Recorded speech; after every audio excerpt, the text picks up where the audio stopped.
Greetings and salutations, all you fine folks on the Twitch interwebs. Welcome to Final Fantasy VI Worlds Collide. We got a semifinals race coming your way this evening. We got Overswarm versus HunnyDoo. They're going to be playing the Doom flag set. May their super shotguns be plentiful and their Caco demons easily jibbed. My name's Jackamus Wedge. Joining me on comms tonight is Saberwolf. How you doing, bud? Oh, I'm doing good. Busy week and busy night, actually. For those of you just wondering, there is another match going on this series right now. That is actually Luna Chimera versus Tybalt. That's going on over on Speed Gaming 2, so you might want to keep an extra tab open if you want to keep an eye on that match, as that is game 1 of the series. And this is actually going to be technically game 2, and we'll keep you up to date on that game as we go through. Yeah, absolutely. We have the technology. It's like, watching a proper sports network here. Make it a little live look in. Yes, indeed. Yes, indeed.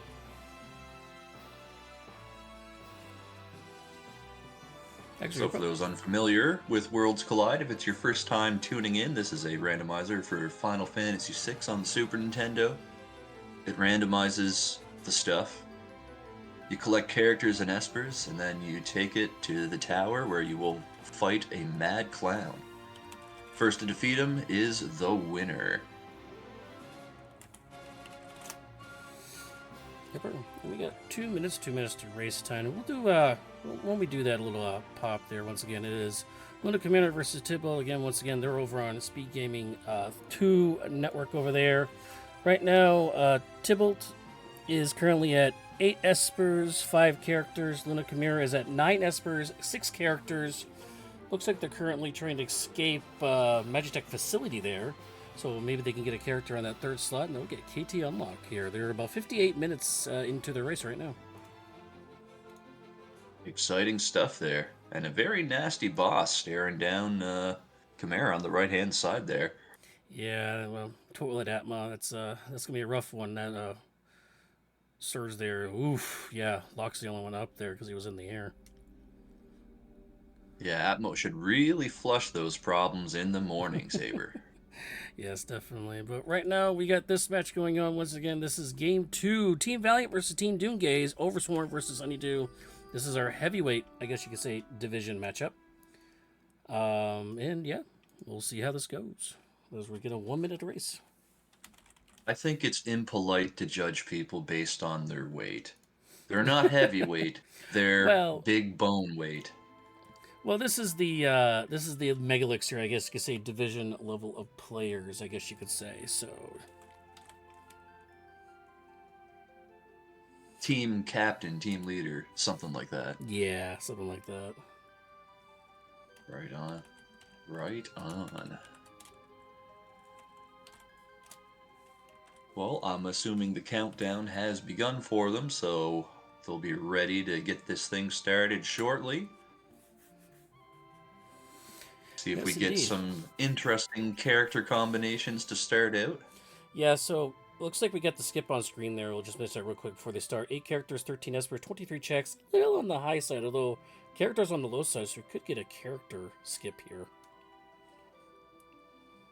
Entirely possible. Just depends on the order in which things are found. And looks like we are off here. Overswarm has started. We've got a Celes as one of the 2 starting characters. Celes, one of the better characters to start with. My girl. I imagine we'll be heading straight to South Figaro. And yeah, that's exactly where Overswarm's going to go. HunnyDoo looks like they've gotten started now. Perhaps a bit of a stream delay. Yeah, there could be a little stream delay because even after the race starts in the Discord channel, there might be a little stream delay on their end due to maybe some settings and such. But please note that the racers, as long as they're paying attention to the Discord, do start at the same time, and the Discord time will be the official time. Mm-hmm. Nice relic store there in South Figaro. Earrings and Atlas armlet for sale, so both damage boosting relics. Also a Genji glove if you're lucky enough to find multiple copies of good weapons. Yeah, that was not a bad head over to. HunnyDoo's gonna start looting in Narsh, looks like. See if there's anything interesting in the room here. Well, there's an air anchor if you find a tools character. I always like to see that. Yeah, it's going to sudden death kills. And Atlas Armlet, by the way, and that relic shop for Overswarm, those are actually pretty good because Doom Seed is all about, again, like you mentioned before, finding big sticks and hitting things with them. And anything that ups that damage is going to be definitely well in the high tier, I guess you could say, of purchasing. Yeah, absolutely. HunnyDoo going a little crazy on the sleeping bags there. Bought 40 of them for some reason. I guess he just wants to. I guess he doesn't want to come back for the rest of the run.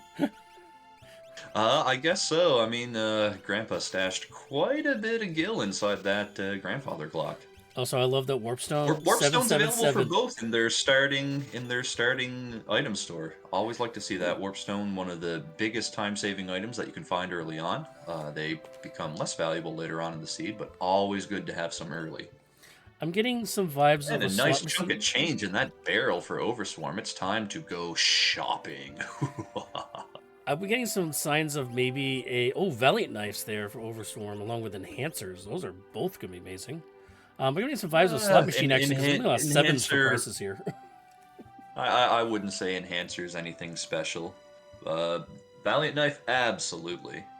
Oh, Gonna check a in this monster in a flag, box yes. here. Just a couple of Night Stalkers. And we'll have a peek at the character's commands for the first time. We've got Health and Control, both kinda not great.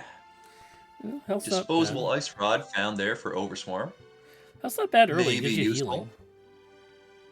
Health is alright early, yes, I suppose.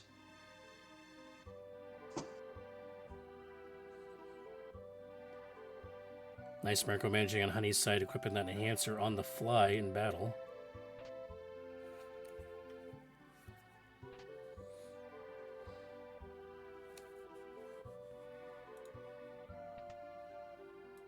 And we'll see what our first reward is. Old Man Strago. GP And he's got Rain. GP Rain. Always a useful command early on. Tends to taper off later on, but get a couple levels under your belt, and it's a nice money-fueled cannon for the early going. HunnyDoo gonna head over and loot the returners hideout here. I guess a fairly standard looting route. I never understood looting so much so early myself, but hey, if you find something good, all the more power to you. Yeah, so you actually ran earlier this week and you got the win for your team here in the other, I guess you say, Western group. So I noticed that you actually only loot maybe one, maybe two places, and you try to buy some mid-grade weapons to try to get some fights in early. I think I just typically try to loot as I go rather than go out of my way for it. I'll usually Okay. take a trip later on in the seed if I feel underpowered to look for shops or something, but that's just how I play. I'm weird like that. Nothing too exciting in Returner's hideout, but a little bit of money for the money pile for HunnyDoo. We know that there are Valiant knives for sale. One of the primo weapons for sure. Yes, definitely have to make a note of that. And landing, going in the world of balance to make sure you don't run into the search the skies check there, and then using the Y to get to the town to make sure you still don't get the encounter. Little safety And move there. unfortunately, free check-in to Zen there from Setzer is a dud.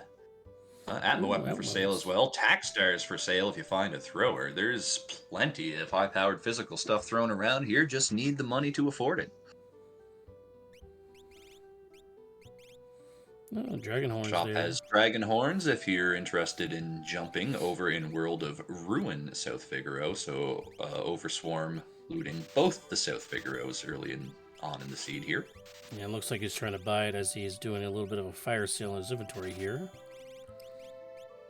Yeah, pretty standard stuff here. You find a bunch of stuff that sells high and you want to get rid of it for offense. Red Cap, maybe not the best sell. That is basically the only helmet worth wearing most of the time. But, if you need the money for offense, offense is king in this randomizer after all. Dead A weapon couple of shop there. interesting weapons at that store there, but we know that there's some endgame quality stuff available, so perhaps Overswarm not interested in elemental blades right now. Yeah, you like those elemental blades, I've noticed. They are quite good. The fire one in particularly is definitely the best, since fire is the most common weakness in this game. They can do a surprising amount of damage for mid-level weapons stat-wise, but that elemental property and the ability to proc even a level 1 spell, damage adds up pretty quick on those at times. Overswarm back to purchase one, looks like 2 Valiant Knives. Gonna sell a couple of tinctures. Those aren't particularly important. 2 Valiant Knives and everyone in the party can wear them, so, well, that's pretty much all the offense you're gonna need for the early going here, I'd say, Saber. Yeah, and I actually want to break in with a little bit of an update on actually our other match. Luna Chimera, who just finished up doing the Magic Tech facilities, ran into Magimaster as the 4th boss in that fight, and this is going to be a kind of a make or break moment for them here. Yeah, looks like their best offense is Flare and Terra with Shock. Ooh, Terra Shock is interesting. Yeah, always nice to have it on a character that tends to have higher magic power. Anyway, Overswarm getting to work on some very easy early enemies here. Always important to get those early levels. Level 3 characters are kinda pathetic, but level factors into every calculation in the game and scales up pretty quickly. And that is the Very easy enemy to defeat here. Anytime you run into an undead enemy, toss a Revivify, take your experience, and move on. That's the rejected dragon. Yeah.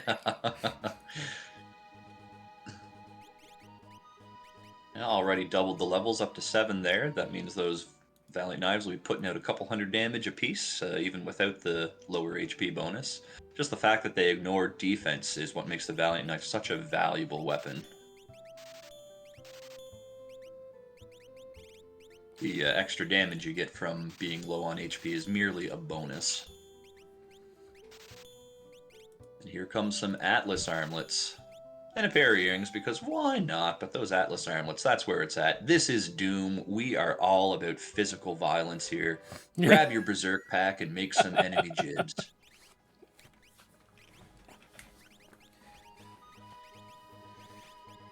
Overswarm is focusing on some of the magic side for at least Celeste-wise. She does have the health, and you need at least one support character in your crew. That's what items are for, my friend. Yeah, the the chemist or alchemist, Exactly. depending on which version of game you play. Never heard it called alchemist before. That seems more like I think it was Octopath had the alchemist class, I think. Overswarm, why are you healing your characters? They have Valiant Knives. Also, why are your characters on the back row? They have Valiant Knives. What are you doing? Oh, and it looks like Luna Chimera did take a wipe there to Magimaster.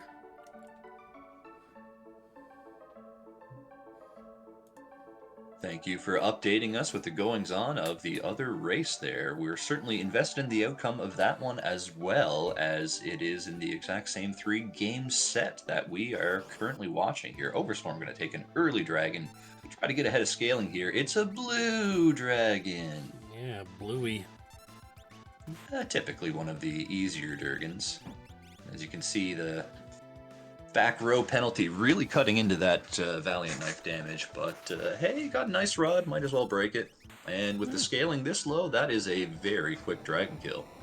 Yeah, that's definitely going to get those levels in gear, and fortunately no Espers, so we're not going to learn any quick spells though, unfortunately. Yeah, well, another bonus of defeating the blue dragon is that you also get a scimitar as a reward, which in a pinch is, you know, procs instant death. It's all right. But with 3 Valiant Knives, I think the scimitar is probably just Genji Glove money at this point, Saber, I have to say. Yeah, so we're looking to probably go back for that Genji Glove to do double VK action. And if we get the offering, man, 8 times VK, that's going to be fun. Well, it's whole day to win at that point if it happens. There's that Magus Rod for Overswarm. HunnyDoo bought a Cursed Ring. Curious play. Probably going to learn X Zone. Probably to make sure they can get that for a couple of the fights for K1 and K2. Maybe like also helps with Senior Behemoth fights and stuff like that. I suppose it's all right. They don't have a proper tools user yet for their air anchor. Overswarm picking up a handful of shurikens there. hopeful for a thrower to show up. We know there's better throwables available in stores. Grandpa didn't stash a lot of money in that clock, just 500 Yep. gil. We're over to Thameza now for HunnyDoo. Yep, maybe looking for a burning house play to A get the early free levels. Atma weapon. There's some offense for later on in the game, perhaps. And there's some boots in the relic shop at the mass to go with the dragon horn we saw earlier. I don't think we're going to be seeing any dragooning with the surplus amount of Valiant knives around that everyone can equip. Probably Not the optimal play here. Plus, you get the free one Hiding from in the Colosseum. Hydenites. Revenge Tour in the air. Still on the back row are some of Overswarm's Valiant Knife users. That back row has its uses later on in the seed, but early on, the way scaling works, physical attacks just really aren't much of a threat. Better off leaving your characters in the front to kill stuff quicker. Yeah, and that early dragon giving him the reflectability, also helping him against these poison attacks from Haydn. And we got some awful enemy packs inside the burning house there. Yeah, and that's going to be a smoke bomb out for Honey. Yeah, difficult enemies and no experience rewards. Not what you want to see. So this burning house play for HunnyDoo is not going to yield any early levels. But depending on the reward, it could be the correct play. Just going to have to run away from a lot of these spellcasters. And the Hyde Knights defeated, and we are going to get our first Magicite piece of the seed. Zone Seek. Not very helpful with the reflect we already have on, so... No, not particularly. May have a couple of decent spells on it. We shall see momentarily here. No, Cure 3, Ice 3. Well, it's got your offense for magic there anyway, Ice 3. I don't think it'll be particularly necessary with the quality of weapons there, but a couple of situations may come into play. And I suppose Cure 3 is handy if you're low on X potions, elixirs, and the like. Well, that actually won't matter because we already have a reflect on our entire party, so actually the Cure 3 kind of goes away. Well, in Overswarm's case, yes, Reflect is up on the party. But some enemies have Reflect on them. You could try to bounce cures off them if you're really desperate. And also remind everybody with the flag sets that we have in play, Fire 3 and like Bolt 3, and those are turned off, so the only high tier spell we have for this is going to be Ice 3 pretty much. Other than maybe Flare, really, but that's about it. Yeah, this is one of the weird spell situations where Flare might actually be a legitimate spell to have, if not for the fact that all the weapons we're finding ignore defense anyway. Yeah, you're looking at Flare Pearl being used a lot. HunnyDoo's trying to start a museum over there, getting all his characters all statued up. Yeah, he's gone so many of those fights. Unfortunately, he's run out of the smoke bombs. You only buy like 3 or 4 just in case you get into those fights. But when every single one of those fights are going to be that, you're going to run out quickly. Yeah, absolutely a problem. We did pick up another Atma weapon for Overswarm in a chest here inside of Daryl's tomb. So we are set for weapons. We've got everything we need for weapons. And hey, why not get greedy and look for that offering? Not going to find it here. Just a Telstar. Green Beret is a decent helmet, but probably not worth taking the time to defeat it. Simultaneous boss fights. We've got an easy ghost train for HunnyDoo. Love to see something nice and simple at the end of a longer check like that. Fortunately, and we've gotten Umaro for Overswarm. Fortunately, with those fights there with that relic ring, we couldn't get the fights in to do that quick X-zone ender for this ghost train. And more importantly, none of our characters have blitz, so we can't suplex it. What on earth is this? That is just not cool, game. Neither is that Pearl on Setzer there. They've got Phoenix down, so they'll be fine. Well, the Yeti got out-muscled, so that will be a successful Daryl's Tomb completion for Overswarm. And smash the ice rod to derail the train over for HunnyDoo. Rewards aplenty. We get a Phantom Magicite, always good to have for insurance later on in the final boss. Over on HunnyDoo's side, we get a little cutscene, and our reward will fly in from the ceiling. Who's going to Go, rescue today? It go! is Gao. Gao, the only character that has 2 randomized commands, so he can be very good or extra terrible. Usually the Unfortunately, in the second. Doom Flags, in the Doom Flag set, you kind of want your fight commands, so I don't think Gao is going to be particularly particularly useful. Unless they have Stray Cat. Oh, I didn't even see what that Well, was. I never blinked. mind. I take it back. Gao has throw. That is offense. Okay. And we know where tech stars are. At least Overswarm does. Not Yeah, sure if any do saw them though. we're trading softs for some kind of weapon. Went too quick for me to see it the first time. Ah, pearl rods. Yep. Nice little trade there. So looks like yeah, Overswarm's going to trade up for a few of those pearl rods. I mean, you are going to run into Doom eventually, and those pearl rods broken on him will probably hit the damage limit at that point.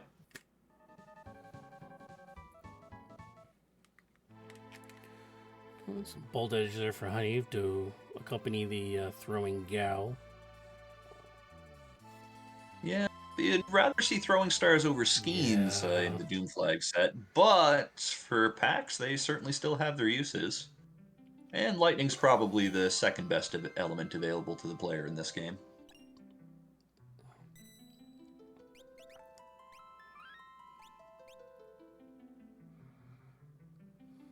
So I'm going to check the Nourish Monster in a Box. We have already seen that they're just Night Stalkers from HunnyDoo earlier.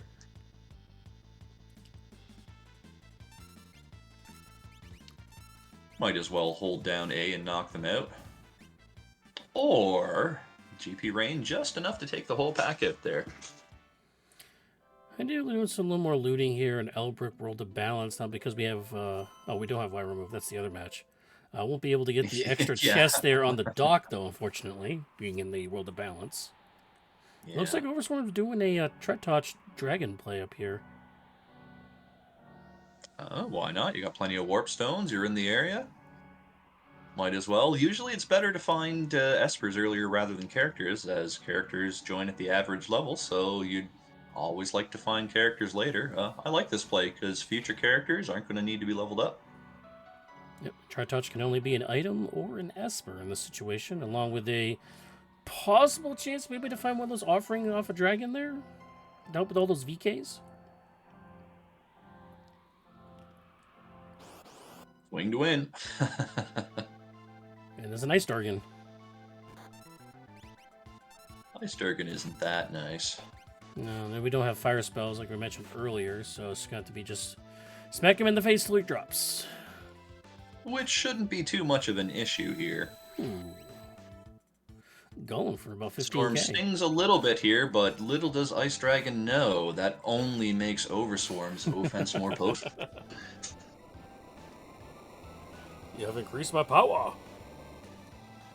HunnyDoo continuing to look around here. Sniper available. Always a very good weapon pickup. We know there's better stuff available, but can't hurt if you got the cash, which HunnyDoo doesn't. Oh, and a Ragnarok. We were just drowning in weapons today, Saber. Yeah, this has been the theme this week for this particular Doom set. HunnyDoo, by the way, did see fire skeins in that weapon shop. Didn't buy them though.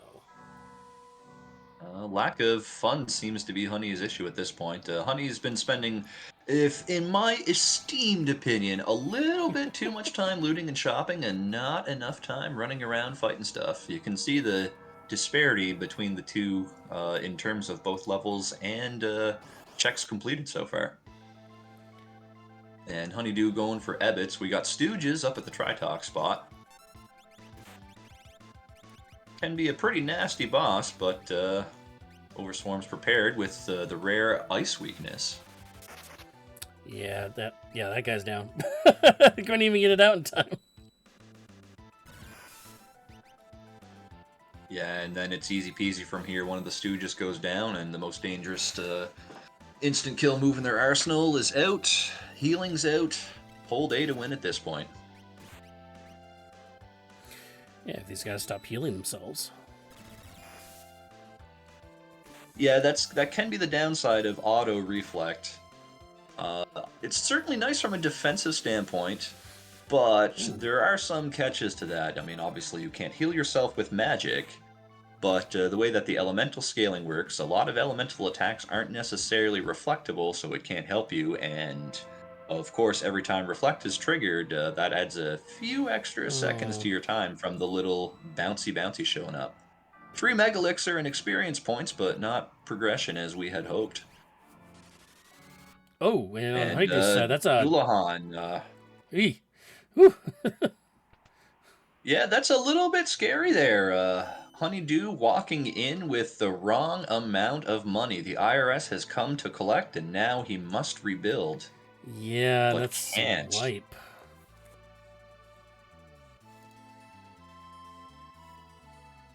Yeah, those level spells coming out of bosses can be quite nasty. You never really know what to expect when it comes to bosses, and some of them open up with level-based spells, and if you're the wrong level, you're gonna have a bad time. It'll be Overswarm heading into Ebbett's Rock now, as HunnyDoo fights Hide in the Hide Knights. Intercepting their tour plane. Going to have to cancel the upcoming show, so all of you folks in chat there, please head to your nearest Bank of Figaro to get your tickets refunded. Yeah, and these VKs not doing much damage to Haydn here. Oh, no, It's so the he doesn't have difference in VKs, never level. mind. It's the difference in level is what it is. We've got HunnyDoo plotting around at about level 10 and Overswarm up in the mid-20s range with his characters. Oof. And that confusion not helping out here. Zombied character. Things not going too great for HunnyDoo in the early going here. Overswarm with a definite advantage in the early game. But these races are typically on the longer side, usually anywhere between hour 10, hour 40. Still lots of time to get back in this thing.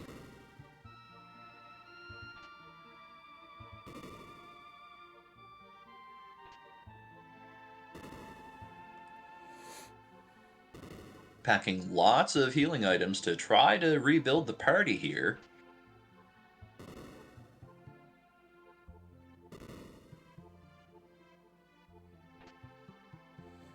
Ooh, there's a 5-piece score there for Overswarm.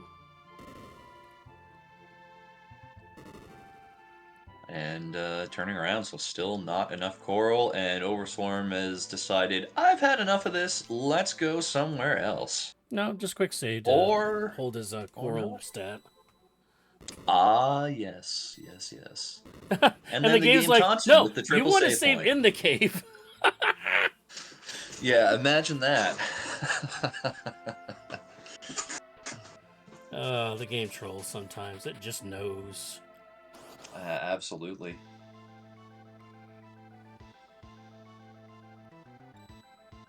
Ticking clock over Strago's head is getting down there. Selly's goes down. And the benefit of auto reflect coming in Oh, there. no. Open move, reflected. That's no money in the coffers there for HunnyDoo. He's out of money to do the coin throw. Oof. Well, one of the Hide Knights finally goes down. But it's not looking too good there. Down to only Gao. Overswarm breaking that Pearl Rod. Boss actually not weak to Holy, believe it or not, despite being a skeleton on a flaming bone chariot. It is weak to fire. And that's actually going to reset for Honey. Yeah. Honey's problem right now is the lower level. Would it be better for Honey to do like a dragon or something to try to get those levels back up again, or? Dragon's one possibility. Running through a check without the Moogle Charm on can help. Something like, as we are seeing here, Serpent Trench, which has guaranteed battles in it. Not a bad option either. Easy peasy lemon squeezy for Overswarm, and we get a Seraphim Magicite.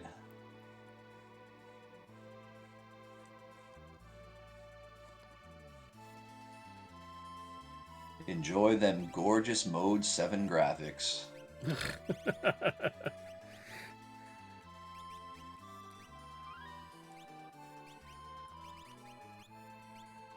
And we got some pretty good eats down here, Tyrannosaurs.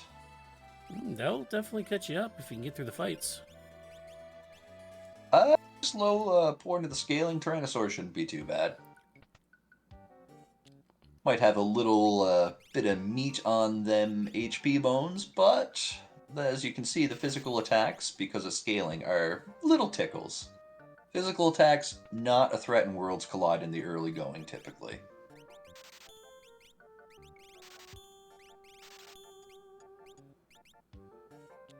Couple of token item purchase there for Overswarm on the way out of Thamasa here. Picks up that Atma weapon we saw Honey loot earlier, so I think that's Atma weapon number 3 now for Overswarm. By the way, an update for you in the other match here, Luna Chimera versus Tybalt. Tybalt has just hit the switches for Kefka 1 hour 26 minutes in. Luna Chimera has yet to enter the tower, unfortunately. So Tybalt with a huge lead here for Team Doomgaze, which is HunnyDoo's partner. So we could see a series tie-up here, possibly. I believe we'll have to see what goes. I mean, that race isn't over yet, but what a reversal of fortune there. When we checked in about a half hour ago, it looked like Chimera was comfortably ahead. Yeah, I think that Magimaster at the end of Magitech facility losing the entire Magitech facility looting and everything really set Luna Chimera back. Yeah, perhaps so. Well, it is Overswarm's turn to go into the cursed burning house. Yeah, I think Overswarm's out of places to check. I mean, the only other place he has to go would be Magi Tower or Opera House. Actually, he hasn't done Magitech facility, though. But most of the Sellies things are still on the table for both runners. Yeah. As is typical, players often don't like doing Opera House when other options are available. It tends to be a bit of a longer check with some of the forced cutscenes and walking around. Magitech facility is one you'd like to save for later, so you can do the first 2 checks, which are quick when you're hunting Espers and warp out. Jesus the Frog in our chat noticing that an Esper has yet another strength +2 to go with all these VKs we've had. Oh, those Esper bonuses don't matter none, really.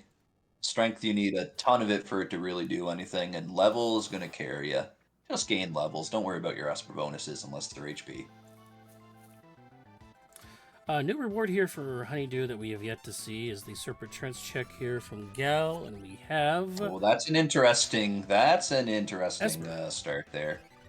Evil Toot coming out for the Ghost Train. Choo-choo. So we've got a couple confused characters. Mercifully, though, Overswarm had them at high health, so we're not getting the party instantly destroyed by their own Valiant Knives. Yeah, that's a nice thing, but also hitting them Celeste will actually pop out the damage a little faster for them. Ooh, not quite. Yeah, characters reduce the back row damage again because of the back attack there. So those knives hitting a little less harder than they would otherwise, but... Well, confusion cleared, and no problem. Train is down, Gao is acquired.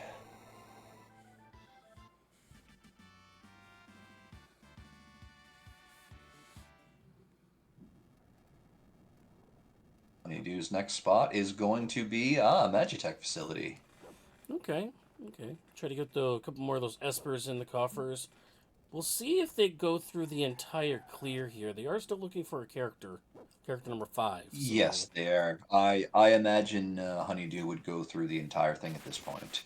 And especially those levels we on know, the train too. We know that there's no character progression, at least at Ebbets Rock, which HunnyDoo failed to clear. And after getting destroyed by the boss there and losing all your coral, you're not exactly incentivized to go back there when you have other options. So I'm pretty sure Honey's going to go all the way through here. And you know what? A couple of them fights on the minecart later might be just what the doctor ordered to get Honey's levels back up to par. And Overswarm picking up that Gal with throw. He already bought 30 or 40 shuriken earlier on in the looting stage, so Gal plenty of things to throw. Yeah, shuriken's definitely nice. You'd rather I think it's going to the tack star. I think the tack stars were here. I don't remember where they were, to be completely honest with you. Oh, okay, 30 sleeping bags. Buying way too many... Buying way too many sleeping bags again. I mean, you could have bought fire skeins. Those are actually offense. You're never going to use 30 or 40 sleeping bags. What are these two doing here? A dozen's Oh, always plenty. experience egg Well, in the that is urn. a big find. That is a big find. That's probably going on Selly's and never coming off for her to swing at my weapon later Wait, on, I did would HunnyDoo imagine. ever pick that up though? He went to Elbrook. Did you ever pick one up? I don't remember him looting that. Overswarm has 2 Atma weapons. No. The experience egg. Did HunnyDoo I ever believe loot that? HunnyDoo went to World of Balance, Albrook. Well, it's the same. It's the same loot on either side, I believe. Oh, Only is South it? Figaro is different. So I don't know if he actually looted that urn. Well, then I had no idea. A little bit of Esper juggling here. Did pick up Golem, always a nice one. We've got Golem and Phantom on the table, so should be relatively safe from that nasty Calmness attack much later on in our seed here.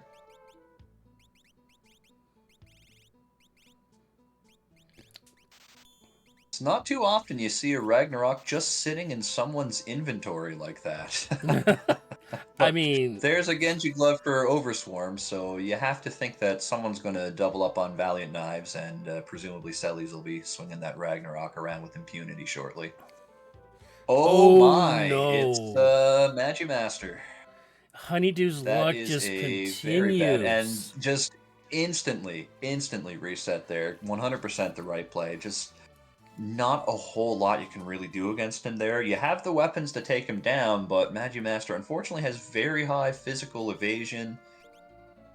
Doesn't have the auto reflect up there, which would help immensely with that. So, yeah, just things going from bad to worse here for HunnyDoo in the early going as Overswarm picks up that Golem Esper. 10 times less than what HunnyDoo bought for it, too. Yes.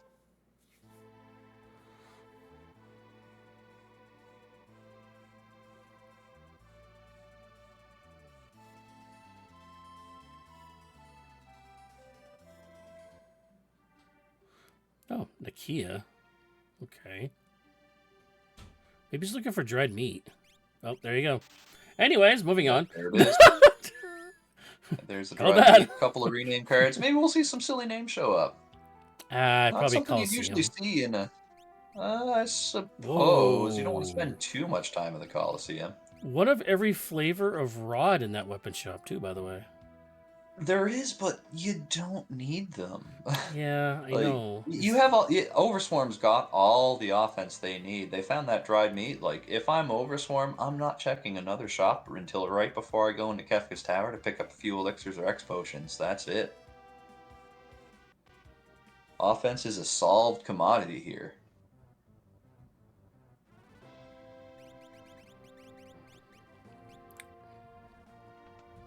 HunnyDoo just trying to level up against a few random encounters here. Nice little pack there that you can easily pitch away with a Skeen.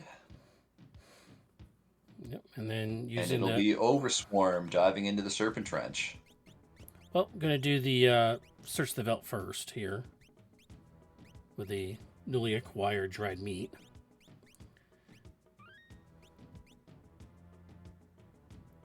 Going with a mixed weapon pair on Strago, a little bit strange. Yeah, different. And typically, you'd want the 2 Valiant Knives on the same character and have the Ragnarok on a single character. Not only for keeping the damage boost from the Valiant Knife a little more consistent, but also if you proc any spells off of those weapons, they are affected by Genji Glove and Gauntlet bonuses and penalties. Well, we know that dried meat is now not overall progression. It's another Esper, which we are having no difficulty finding. We're looking for that elusive 5th character, and at that point, I believe we only have 3 options left. It'd be either the Opera House, the end of Magitech Factory, or Kefka at Nart, I believe.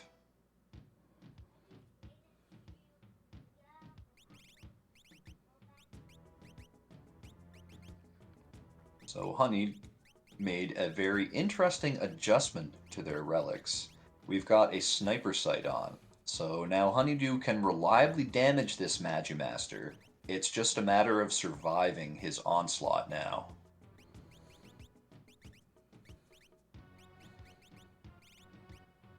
Yeah, kind of a And interesting thing HunnyDoo not did leaving. have Berserk learned from that grind, so some very heads-up play here from HunnyDoo is going to pacify this Magimaster and have it taken out.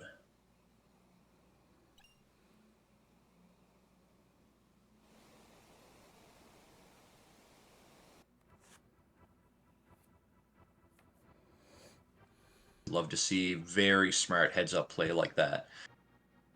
The FF6 is a game with a lot of different options. There's always a solution to your problem if you're willing to look for it. The only question in Rando is how long does the solution take? And in this case, just a couple of grind fights and a reconfiguring of relics, and we are good to go. Megalixir for their troubles. Toss in another Atma weapon to the pile, and we're on to that minecart ride. Overswarm putting that Ice 3 spell to use against the Tyrannosaur, and you can see that as much as I like to downplay the importance of stats, not having magic power can be slightly problematic. That was only 3,000 damage off an Ice 3 into a weakness, mind you. Almost would have been better just swinging a knife for nearly that much. And we have an update for you in And the we other have the match. trademark live look in here. And yes, Tybalt has defeated Lunar Chimera. Which means HunnyDoo's team actually gets the win, though. So even though HunnyDoo is struggling a little bit, Team Doomgaze is going to go up 1-0 in this head-to-head series. Yeah, well, they don't ask how, they ask how many. Right now the score is 1-0 for Team... oh, geez. What team was it? Team Ultima? Team Doomgaze, right? Team Doomgaze, they're up with 1 game. That's HunnyDoo's side. And on Overswarm side is Team Valiant. Valiant, Also, yes. up a little extra information. Tybalt 2010 is his name. 1:37:15 was his time. Uh-huh. Right around average time for one of these. And we got side-to-side auto-scrollers here. I double mode 7. Does that make it mode 14? Jeez. Nah, mode 49. Oh, we did have one We are race. exponential here in Worlds Collide. We did have one race where both runners were doing the minecart at the same time. It was almost like you're wearing like those 3D glasses. It's kind of crazy. Well, we've got Ultros 3, I believe, here for HunnyDoo. Yep. As it And again. Oh, that's actually My mistake, it was Ultros 2. I was going to say, Yeah. exit stage left there. So that is trench complete for Overswarm. Overswarm's going to get a reward for that trench, whereas HunnyDoo still has another boss fight to go, but I'm certain it's not going to be as awful as that Magimaster was. Not a... Well, I guess there's a few nasty bosses left in the pool. Don't tempt fate, man. Could be Doomgaze Oh, I here. am tempting fate. I am tempting fate. But here's the big thing. If it's a character... Oh, it is not a character. That's unfortunate for HunnyDoo. That could have been a big break if that was a character. Well, Just okay. Vargas and the eye poos. Well, let's go over the... Let's not even worry about these guys. They're just a terrible hiding in the Hide Knights cover band. Forget them, man. So that means the character has to be Kefka Narsh, the Opera House, or Magi Tower. I don't believe either of our runners have peaked the Fanatics Tower, indeed. So it could be there. Or the Peanut Gallery is going to correct me and someone did peak Fanatics Tower.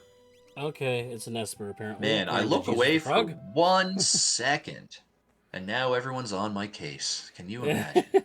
So that means Kefka... No, where would you go? Kefka Narsh or Opera House? Where would you go? Opera House. That's where Overswarm's going. Yeah, Opera House faster. And of course, HunnyDoo Overswarm has not ruled out Magitech Factory Mine, but they are electing to do Opera House first. And I like this play simply because if you're looking for a character, which at this point Overswarm most certainly is, it's faster to see whether or not you'll get a character out of this here at Opera House than it is to go through all of Magitech. The first 2 checks in Magitech cannot be a character. By the way, HunnyDoo going over to Coliseum, not getting the same quite. Well, no, it was not quite the same. No, that was the other race. Only find the Pearl pick up Rods the again. Pearl Rod. Yeah. Yeah. I was hoping later in the race maybe they have some more options, but apparently not. Coliseum is what it is. You can always try to gamble, or you can take the sure thing. There were a couple of Mega Elixirs available. One was for an Atlas Armlet, though, so that's not exactly a good trade. You want those Atlas Armlets.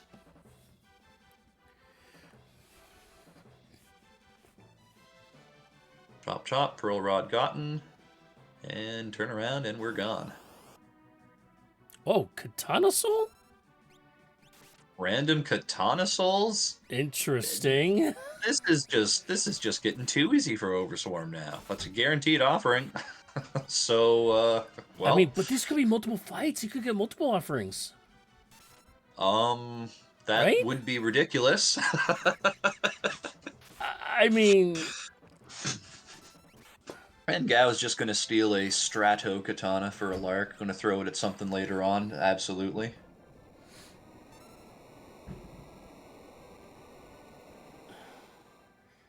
Yeah, chat's going crazy. 3 Genji Glove offerings.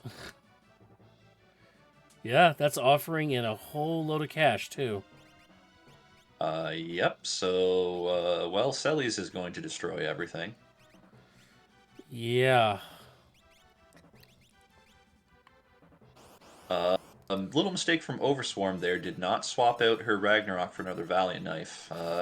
So that Ragnarok is not going to be doing any extra damage whatsoever. Yeah, and I think he's going to see that on screen right now with it doing only like 1/8 of the amount of damage that the EVK is doing. Well, the difference there being those are Magitech Fat Facility enemies, and those have very high physical defense. So those are not truly indicative of the amount of damage that Overswarm is doing. You'll get a better idea of it right here, but yes.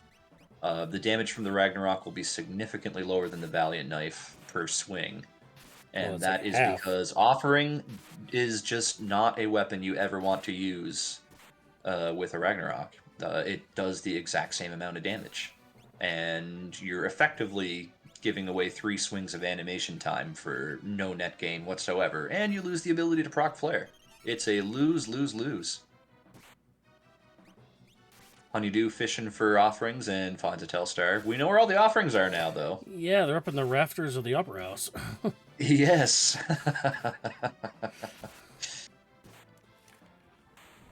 And that's a second offering. Well, I'm assuming after that, Overswarm's going to fix up the little weapon issue there. If not a Ragnarok, if not a Valiant Knife instead of Ragnarok, at least put on one of those Atma weapons. So now we got a couple offerings going.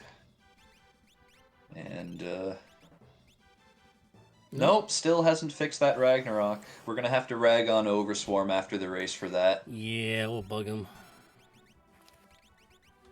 Yeah, we will not be kind.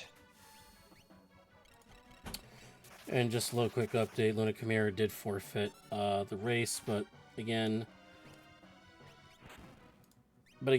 Tibble did win the matchup head-to-head, so...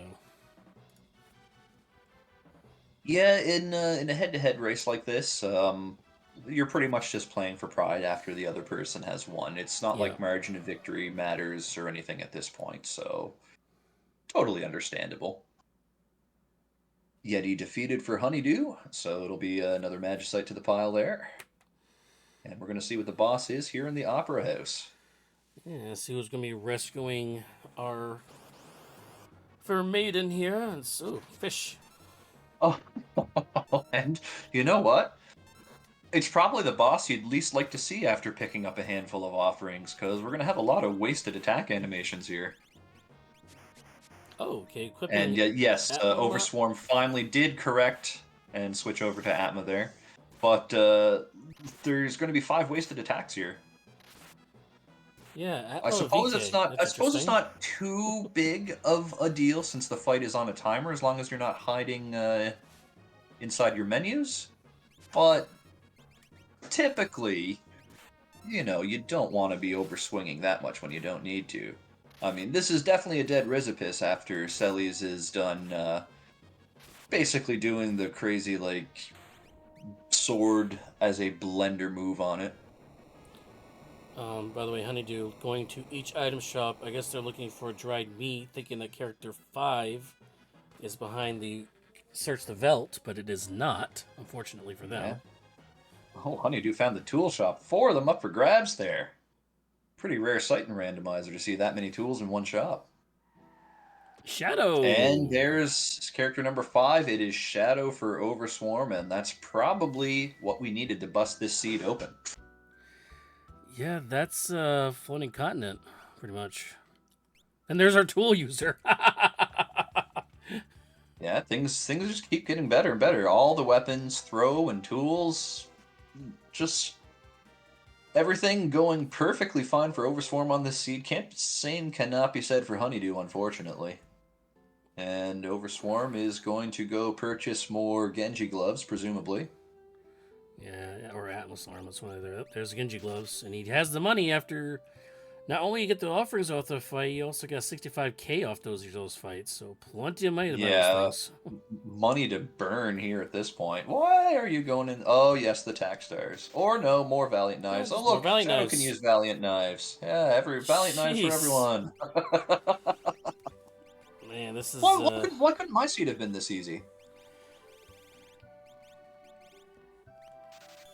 I was running Doom too, and I never found any big shiny weapons like this. It makes me sad.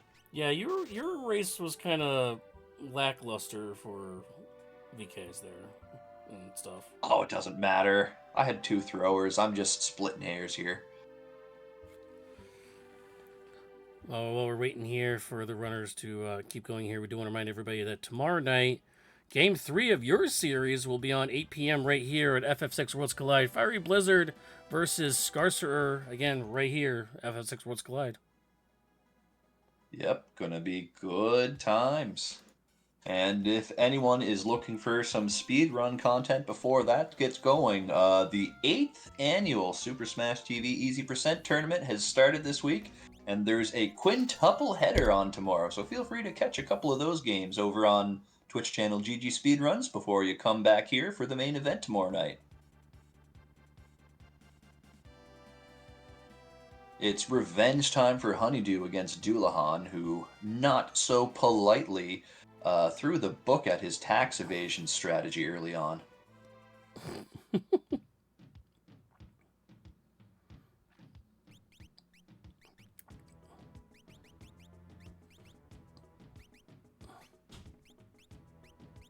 Shadow has 2 Valiant lives. Oh look, Celes has 2 Atma weapons. Oh my goodness. Oh look, Strago has 2 Valiant knives. Oh look, Setzer has a Valiant knife. So 5 Valiant knives, 2 Atma weapons, 2 offerings, 3 Genji gloves, and a tool user and a pear tree. My word. It's just a quick Esper hunt and then absolute decimation. This is... you want a jet seed? This is pretty much it. The only thing that, the only reason this isn't going to be a, like, sub-hour seed for Overswarm is just the sheer amount of time it took to find Shadow. Yeah, pretty much last locating the 5th character there, and then actually quickly finding Mog. So he is at 6 characters, just needs 3 more Espers now. Now, with 3 Espers needed, would you go to Floating Continent for the 3 checks plus getting some levels and stuff like that under your belt? Depends on what's down here in this cave. Floating Continent, not bad, but there might just be characters up there wasting your time. Esper here, that's good. So, like, in terms of what we have there, Mog checks aren't particularly quick, but they're both in the same spot. Floating Continent, not particularly quick either. It's interesting, to say the least. Yeah. Honestly, if I'm Overswarm, I'm just going into Magitech Factory, fighting the first 2 bosses, and warping out. Yep, I agree. We know that there is one in Esper there anyway. It's a matter of where Overswarm's going to try to go to find Esper number 9 after that, I think. Well, we have Moogle Celes dual-wielding lightsabers like General Grievous. He had 4. Yeah, but no one in Final Fantasy VI has 4 arms, unfortunately. Except for ogres. Yeah, but nobody likes those enemies. Come on. No. They're I like, don't. I'm I gonna definitely turn don't. 3 of your dudes into a zombie with one of my actions. That's just rude, man. Yeah, 2 ogres and Marshall, you just want to run. I mean, you have nightmares about that matchup. Better than 2 outsiders. Yeah. Ooh, that's mute. Yeah, everything's Oh, just falling into place Overswarm here didn't for pet the dog. Overswarm. Oh, it's over. Never mind. Seed unvalidated. He's unvalidated now. Yeah, Shadow's even in the party too. That's like neglect, man. That's just wrong. Just wrong. And Overswarm just doing a check. Maybe I'll find some armor, because let's be honest, armor situation not looking too great, and shields are just not going to exist with this offensive comp. But with the offense you have, you might just be able to kill everything before it kills you.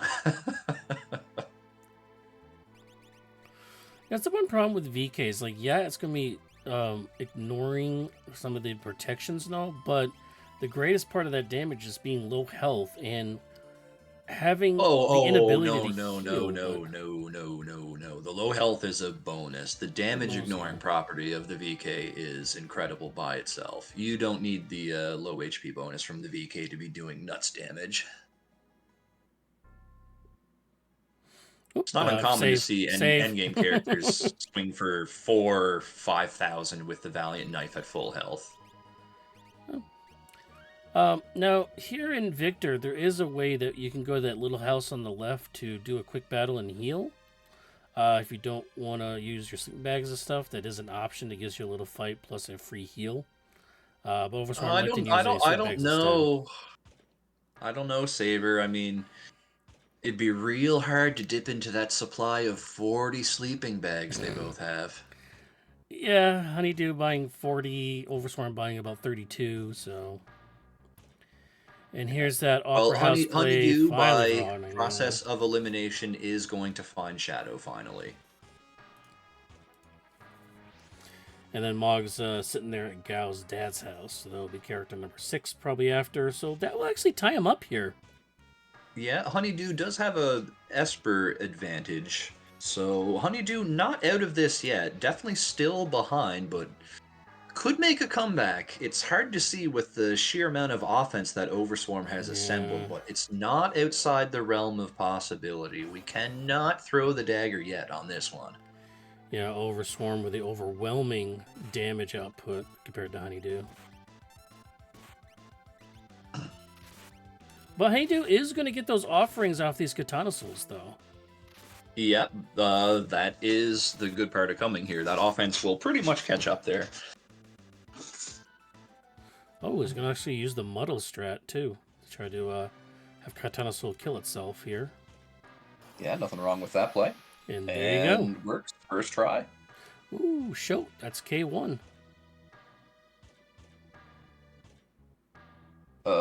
K1, what? Show for break. I don't need break. They got air anchor, dude. Yeah, well, that's right. I forgot we have tools on Shadow.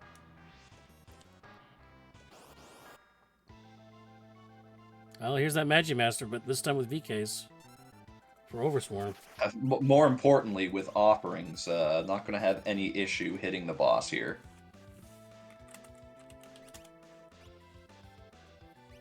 No, you don't want to use that with Strago. Use it with Sellies. There you go. That's the play.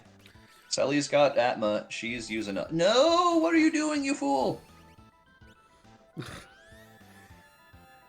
Want to quickly welcome everybody that came over from Speed Gaming here. This is game 2 of the Team Valiant versus Team Doomgaze series, Overswarm versus HunnyDoo.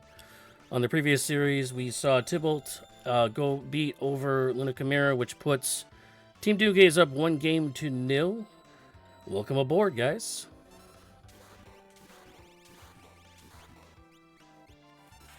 Yeah, it was not the right play for Overswarm to break the rod against Magimaster there. That activated his wall changing.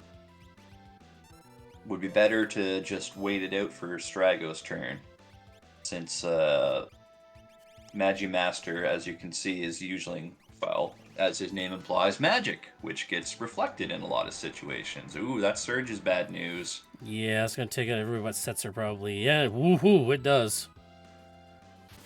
And Setzer's locked in to swing in that Rag. Rag does not ignore defense, so you can see a huge difference in damage there. Just gotta throw a Phoenix down at Strago and get him one more turn to attack, and you will get through this fight. Oh my goodness.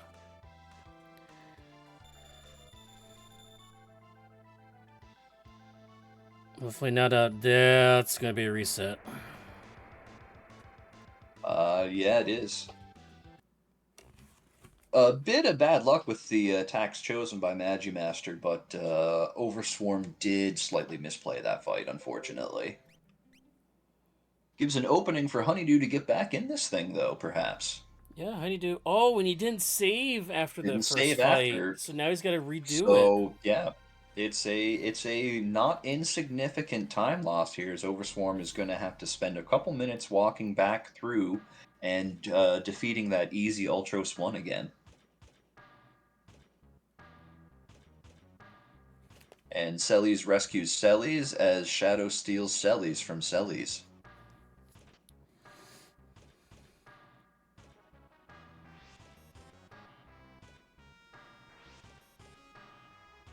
Overswarm did pay attention to the chests, though. Grabbed the one with force armor and ignored the other two that just had low-tier trash in them. HunnyDoo electing not to take Shadow with them. I could totally understand it. Gao has throat. Yeah.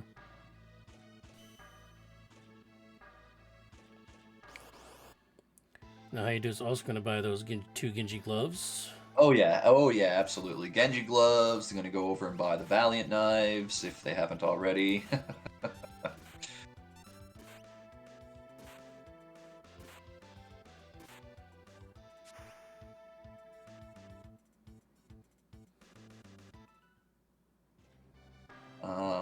I think maybe a slight mistake. Put a ribbon on instead of an offering on Celes, but HunnyDoo will notice that soon enough.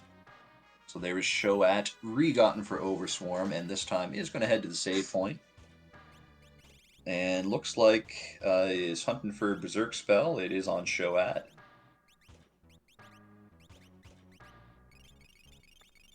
And using potions to heal instead of the plentiful sleeping bags.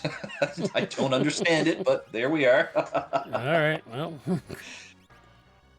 Why not, I suppose? Well, there's Mog for HunnyDoo. So, yeah, HunnyDoo getting right back in this thing here, perhaps. Yeah, let's see. He already completed Magitech Facilities, so this is going to be another Esper Search the Sky, which is a repeat fight for him because he wiped last time. So this should tie him up. Revenge o'clock here, and I don't think HunnyDoo is going to have any difficulty sending Haydn and the Haydenites into the rehab center for old drunk rockers. And we got a rematch here for Overswarm versus Magimaster. Whew.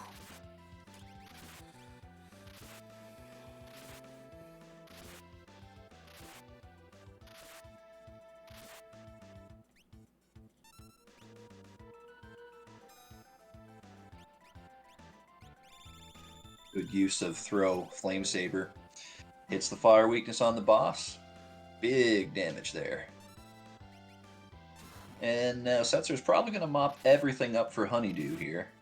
A couple of more big Atma swings coming here from Overswarm. Going to be another 12,000 or so damage once it's all said and done. Will that be enough to floor the Magimaster? Not quite.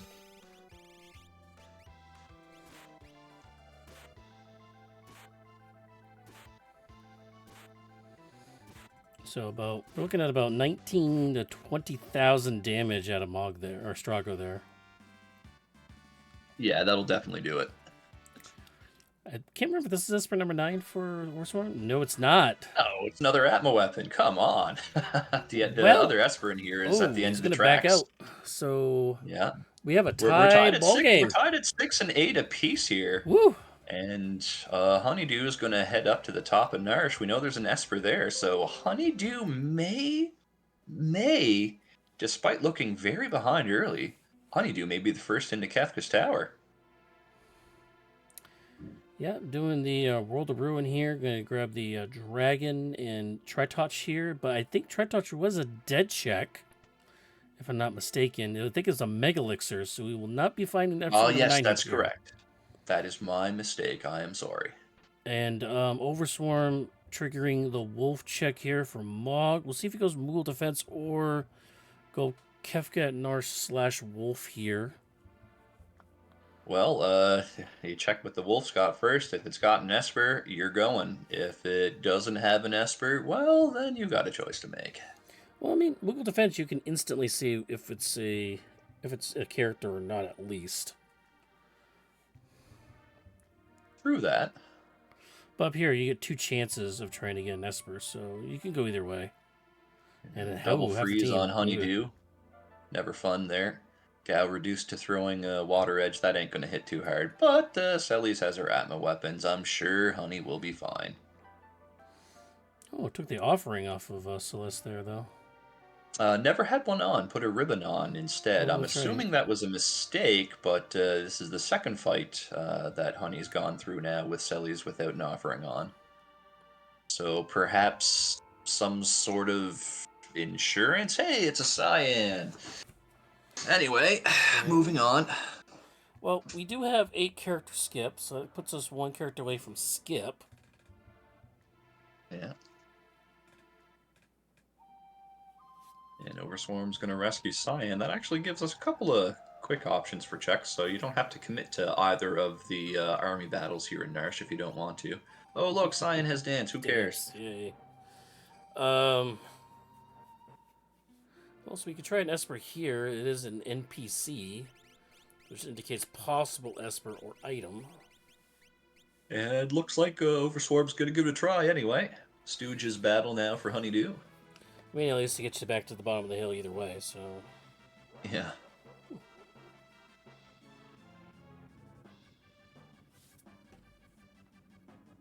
Yeah, that's a nice little quality of life that was added, I guess not that recently anymore. Oh. And I'm sure Setzer is going to defeat all 3 Stooges in one attack here for HunnyDoo. That's interesting. I just learned something new. The left Stooger is weak to slow, the one with ice. Well, it's also weak to death, so use that. Oh, there's another insurance Mega Elixir for HunnyDoo. And French vanilla Tritouch here, yeah. But VKs are gonna quick work of this. Oh yeah, they ignore defense. No worries. Yeah, even on a fireless flag set that we have here. Yeah, VK, one of the best weapons in the entire game for sure. Especially when you have 2 of them that you swing 8 times a turn. Well, HunnyDoo has made the correct choice for Esper number 9. We know that there is one at the bottom of the cave, but Overswarm picks up Bismarck from Kefka at Narsh. So that is Kefka entry for Overswarm. Overswarm is making a party of 4 characters, though, not just putting someone in the party and going for it. So perhaps looking to explore around a little bit before heading in Kefka's tower, maybe fishing for the skip, perhaps? Well, skip is 8 characters or 23 checks. He's currently at 19 checks. So he only needs 1 more character for skip. Meanwhile, just to update that, is HunnyDoo. He's at 16 characters, so he's got less. Overswarm is doing. Going to save outside Doma. Pop in, see if it's a character. If so, you get the skip. If not, reset and probably just head straight to KT. Good play. Yeah. And it's not a character. Yep, and there's the reset. So I expect we'll be seeing Overswarm beelining for Kefka's tower now, since there's no other check that's either very quick or that you can peek. It'll be an Air Force battle for HunnyDoo. Air Force can be a little scary later on in the seed here. But with this much offense, the guns or the boss, depending on how the attacks are Hmm. focused, should be taken care of before anything untoward happens. HunnyDoo did have. I don't know if you get experiencing or not, but that sister is doing pretty good damage there. 4K apiece there. Oh, well, No Setsu's in health. critical health, so that's Yeah. going to help out the bonus damage from the VK. So, yeah, both guns and Air Force all taken down in one string of attacks from Setsu. Easy peasy, lemon squeezy. Esper number 9, thank you pleasy. So 1 hour, 6 minute, 24-second entry for KT for And Honey pets the Overswarm. dog. Honey pets the dog. Oh, Honey okay, so HunnyDoo instantly will gets... win. Honey instantly gets like a 20-minute time Time save just buffer. taking off their final time. Just instantly. So Overswarm now like a half hour behind. Should have pet the dog. HunnyDoo, not liking the level, is going to go beat up the Opera Dragon. I Well, don't know about this one. I mean, he didn't do the 2 dragons that Overswarm has, so he. But his levels aren't exactly behind either. I mean, he's about the same levels. No, you're late 30s. You got all the offense you'll ever need. I can't justify this dragon battle here. You're just giving your opponent a free minute and a half here. Which they kind of had already. Yeah, and especially after you've wiped a few times in the race already, you don't have the luxury for doing this, I don't think. Mm.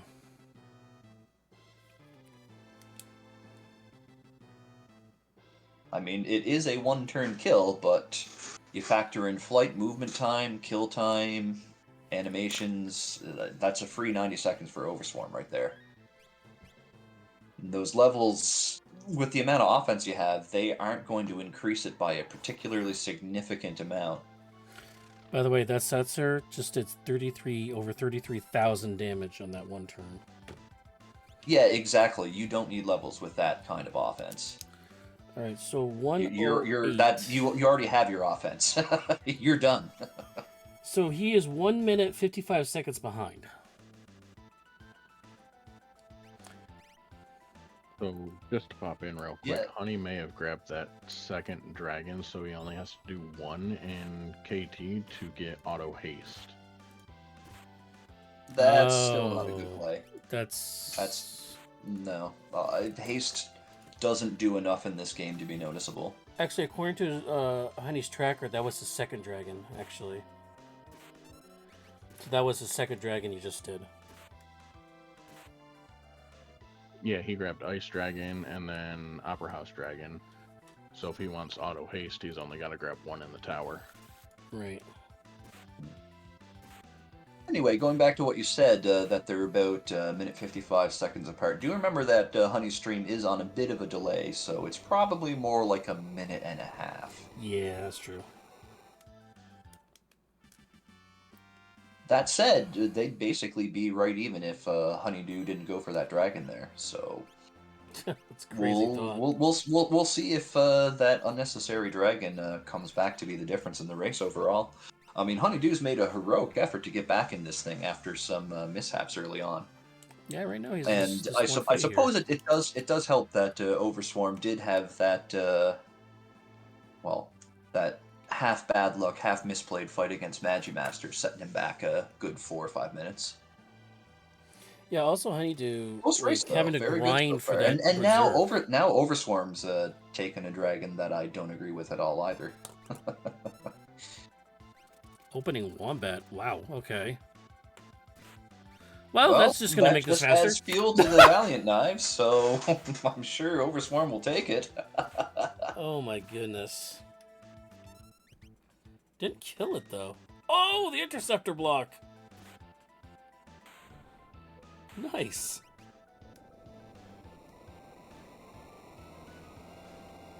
Yeah, pretty quick dragon kill. It was completely unnecessary, though. I don't understand this this over leveling both of them are doing here.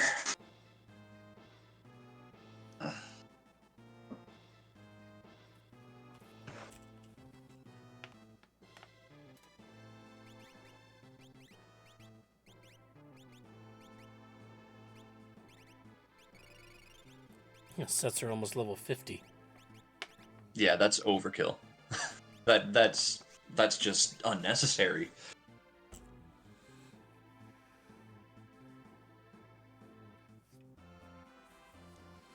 Plus, I don't understand why he's using a force armor and force shield when he has reflect on.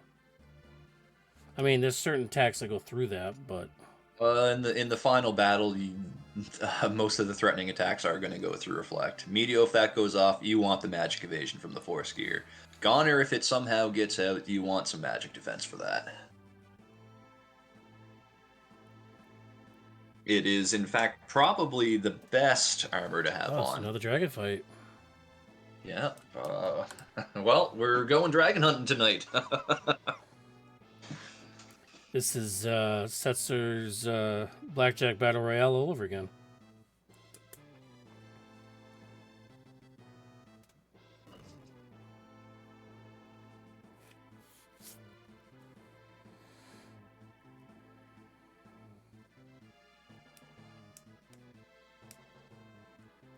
Oh, well, I got Blitz.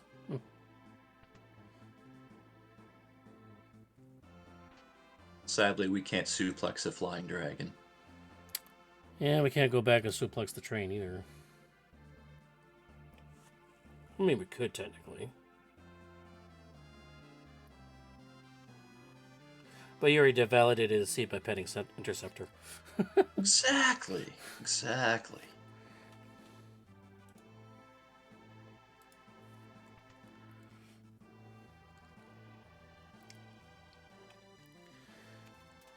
Well, while our runners are running through the tower, I want to remind everybody once again that tomorrow night, 8 p.m. Eastern, right here at FF6 Worlds Collide, Fiery Blizzard versus Scarcerer. That is, again, Game 3 of Team Minerva, your Team Minerva, versus Team GrandTrain. Again, 8 p.m. Eastern tomorrow. So catch it right here. Yep, the all-important final deciding game of the series there. And I want to note that, just a little preview for that match, Fiery Blizzard, by the way, 7-0. The only remaining player that has been undefeated in this series right now. Yeah, tournament MVP for sure. Definitely made things easier for myself and Nobody War on the team, that's for sure. Yeah.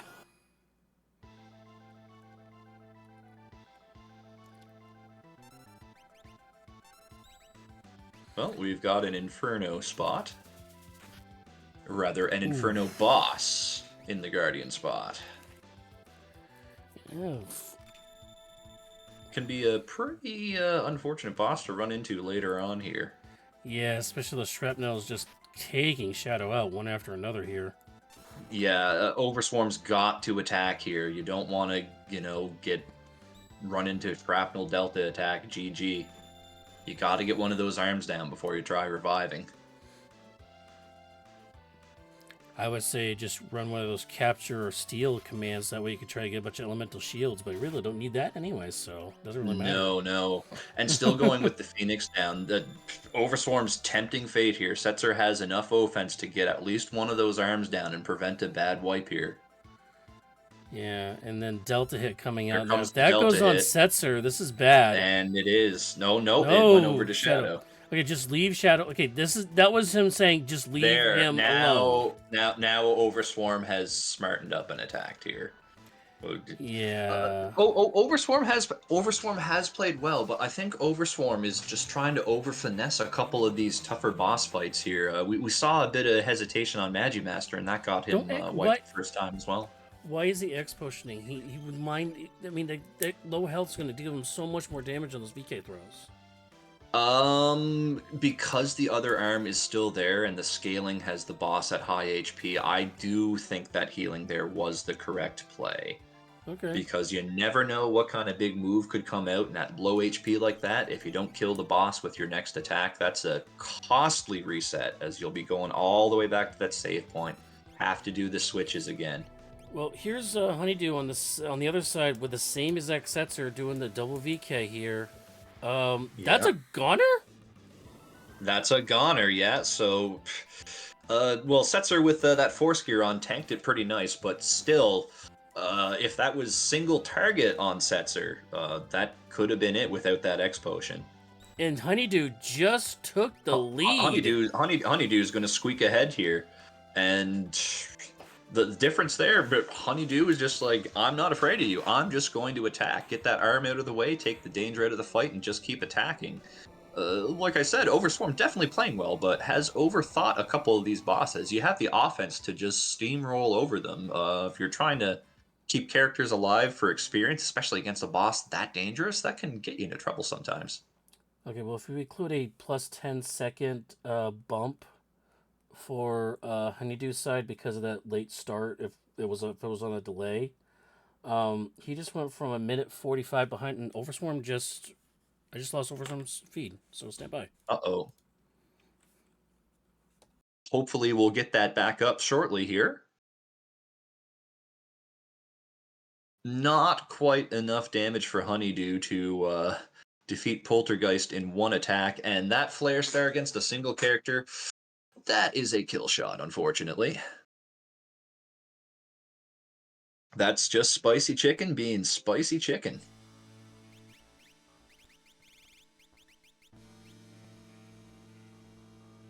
And the benefit of having picked up 11th hour Elemental Shield in Kefka's Tower means that HunnyDoo can go for a slightly less offensive strategy here, but with the safety net provided by that Ice Shield, should have no difficulty taking down Poltergeist this time, even if it might take 3 or 4 attacks instead of 2. Here comes a Merton, and Setzer's just going to shrug that thing off.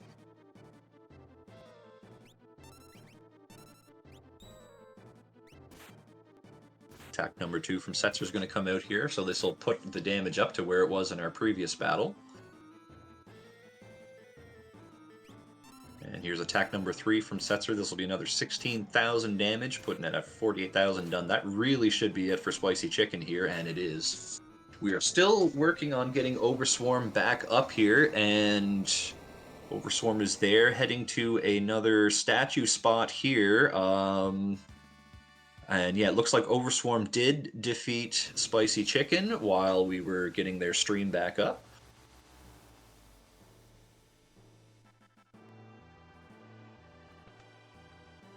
And doing a bit of equipment shuffling around here for the next parties to go at things here. It'll be Goddess time now for Overswarm, not an issue with offerings. There we go. That bypasses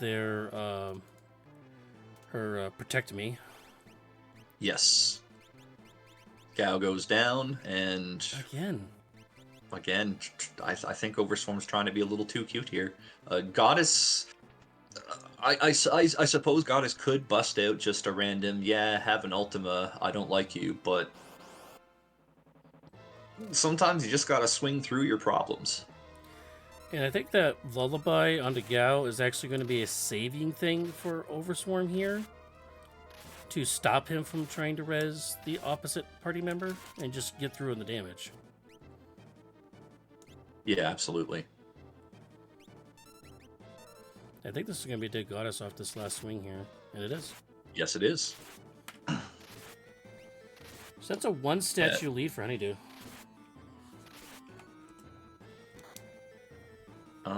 Has HunnyDoo defeated Goddess yet? I don't think so. I think we're pretty much even here once HunnyDoo finishes Doom off.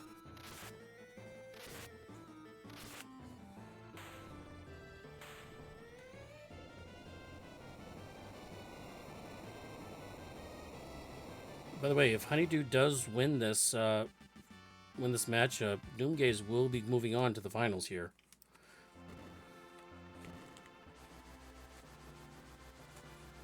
Yeah, some big implications coming here.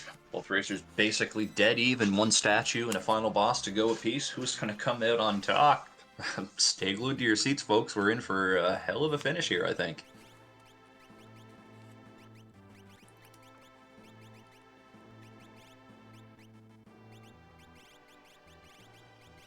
So it'll be Goddess time for Overswarm. Or, sorry, Doom time for Overswarm. It will be Goddess time for HunnyDoo. Mm-hmm. That's unfortunate. Strago, big damage dealer in this party for Overswarm. Unfortunately getting frozen early on here. Oof. Hey, look, that leftover Ragnarok found some use. Cyan can pretend to help a bit. Also, getting these characters later on in the race is going to help a little bit with other levels. Just a little bit supporting. Just a little bit. That's a thrown Yeah, scimitar. can't hurt. Oof. Yeah. HunnyDoo wants that Gao back up. Just swing, man. Just swing. Because that's what happens when you don't. But Oof.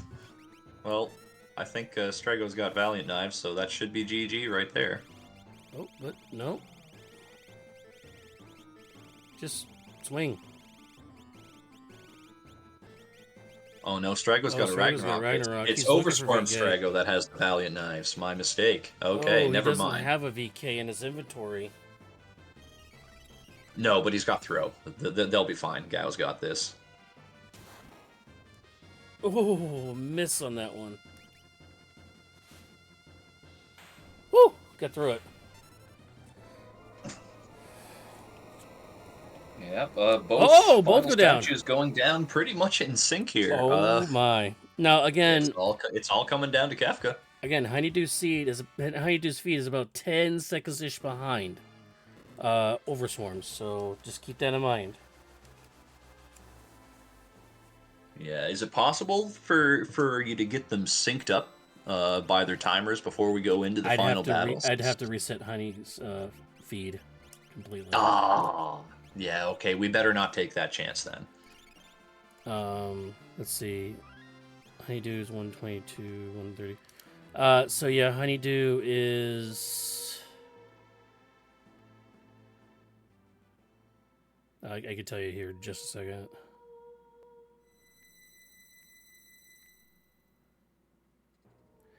HunnyDoo's feed is 13 seconds behind. Okay. Just a final juggling of equipment here for Overswarm, and then Overswarm will be on the switches ready to fight Kefka here as well. This race is coming down to the wire. It's going to be simply either a matter of who executes better on Kefka or who can dodge some of the nastier attacks they may need to recover from throughout the battle.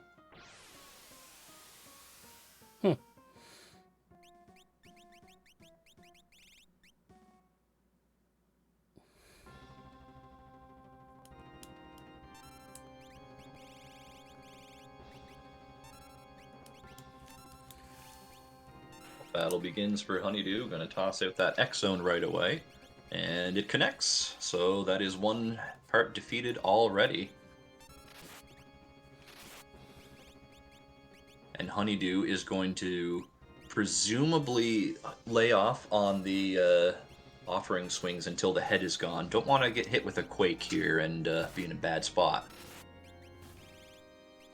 So that'll do it for the face part. That is defeated. Now a quick 8 cuts from Setzer should probably take care of the other hand for HunnyDoo here.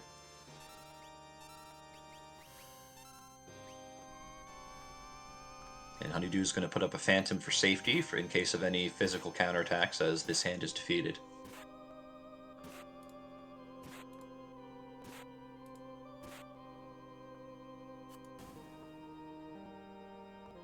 Alright, so we're moving on to Tier 2 for HunnyDoo. Very quick kill of Tier 1 there.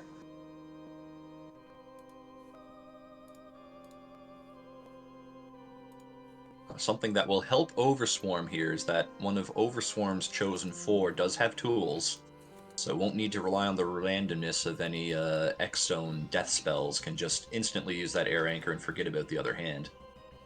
What may work against Overswarm is the larger amount of offerings may result in some nasty counterattacks here. It's a 1 minute 19 difference here. Okay. Overswarm has some ground to make up here.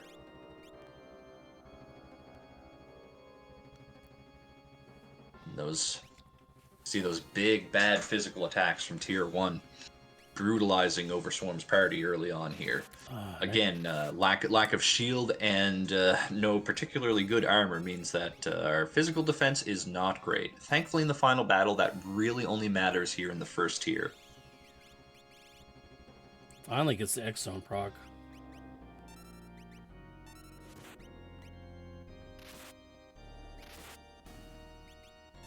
And that is a dead tiger there for HunnyDoo.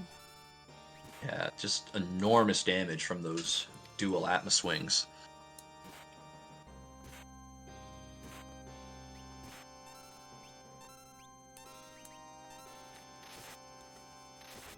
So we'll be seeing 10 hits here now. HunnyDoo is making mincemeat of this final battle.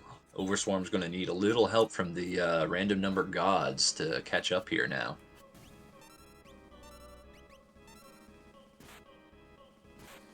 Yeah, HunnyDoo just swinging with Setzer only here to take out Magic on the backside, who's also muted.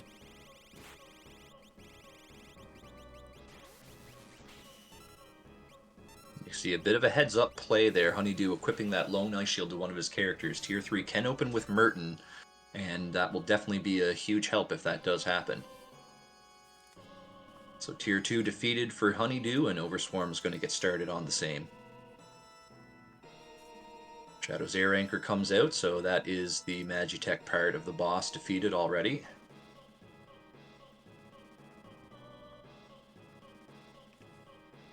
And now all the Valiant Knives in the world. Yeah, this should be pretty quick. And there it is, opening with Merton, so very good play to put on that ice shield there. Strago goes down, unfortunately, for HunnyDoo, but Strago not one of Honey's big offense. 2 quick swings of the Atma weapon, and that is a dead girl. And really, it's only going to be 1 turn of attacks from Setzer here to defeat Sleep in front. Just need to put up that calmness protection, yeah, which is on here. Strago. Out comes the Golem here. Condemned is not going to be a factor for HunnyDoo. Overswarm putting the stop up on the physical part there. Playing a little bit on the defensive side here. Again, not necessarily a bad play because of the lack of defense that both of our characters have. That life 3 is not something Overswarm needs right now. Yeah, that's just going to slow him down even more as there goes K3. Yeah, and it's on to Tier 4 for HunnyDoo here, and HunnyDoo looking very much in the clear right now. There won't be a goner coming out against HunnyDoo unless something extremely catastrophic happens here. This Kefka is going to go down very, very quickly, barring some shenanigans. This is it. Will HunnyDoo be able to stay the course and get this thing done for Team Doomgaze? I mean, the only thing he has to watch out for is doing too much damage and getting Ultima countered. I mean, that's HunnyDoo's like number one worry, I guess you could say, in this one fight right here. Yeah, but that's actually relatively easy to avoid in this situation. Setzer is doing big damage, though.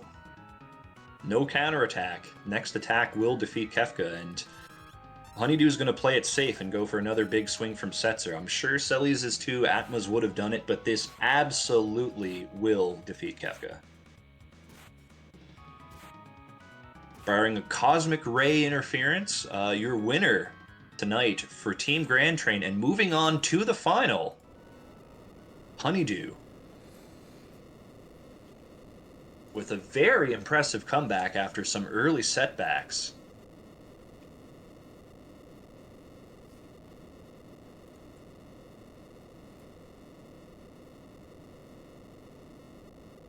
Get your letter G's out in the chat, all of you Twitch human beings. And if you have any fancy emojis, put them out there. Yeah, if you're watching on YouTube, leave a comment with some G's in it, because we all know we can use some more G's in our lives. Yeah, if you miss these games live, you can always go over to our YouTube channel, same as FF6 Worlds Collide. These games are usually posted the next morning. And joining us in the chat is Honey. We've got a real good crew that can get this stuff done and turned around quickly. You're welcome.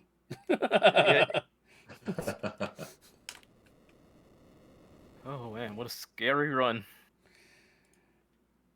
Yeah, you And, had some bad luck there in the mid game with the Magimaster grind for Berserk and talk about it here. yeah, what really got me was the level Pearl wiped to Dullahan at the end of Ebbets Rock. I feel like if I won that fight, I would have been strong enough to beat Hyden. And if I would have been beat Hyden, I might have been strong enough to beat Magic Master without Berserk.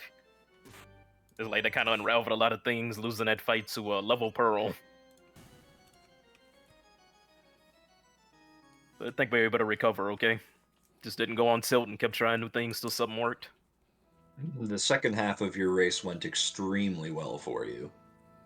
You definitely had your difficulty in the early goings, but well, once you finally got through Opera House, you just completely cruised to the finish from there. Yeah, I was surprised to see the seed was Opera House locked.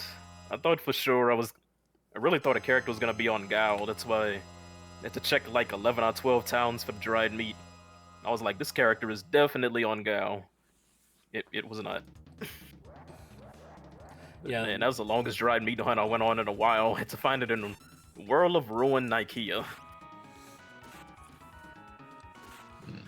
and that's actually where Overswarm found it is as well. swinging away at tier 4 as we speak. Setzer's going to do all the damage in the world, so that will be a dead Kefka for Overswarm. Give Overswarm some G's in the chat as well, please, for a respectable showing here. And I shall turn the interview back over to you two fine gents. Yeah, GG's to Overswarm. That was a very close race. And he kept downplaying himself going into this race, but I knew it was going to be a close race no matter what. I did not take this win for granted at all. Overswarm is an absolute monster. Yeah, there's only so many mistakes you can make before he just completely destroys you. So, yeah, GG's to him.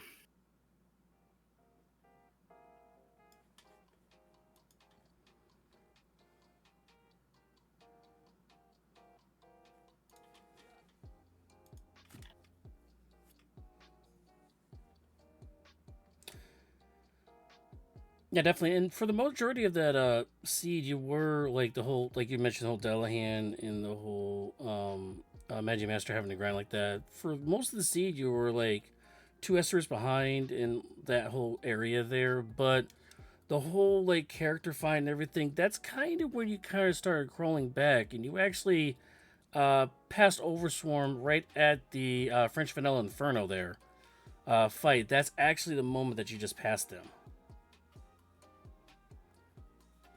I was very lucky that fight. He did a so bad count. Wait, he did his normal turn was so bad. I thought there was gonna be a so bad counter into another move, but we blocked the so bad, which might actually one-shotted me because I didn't really have any armor on and I didn't have a shield on. So lucky that somehow parried that attack. I think that might have killed Setzer and I would have had to run up again.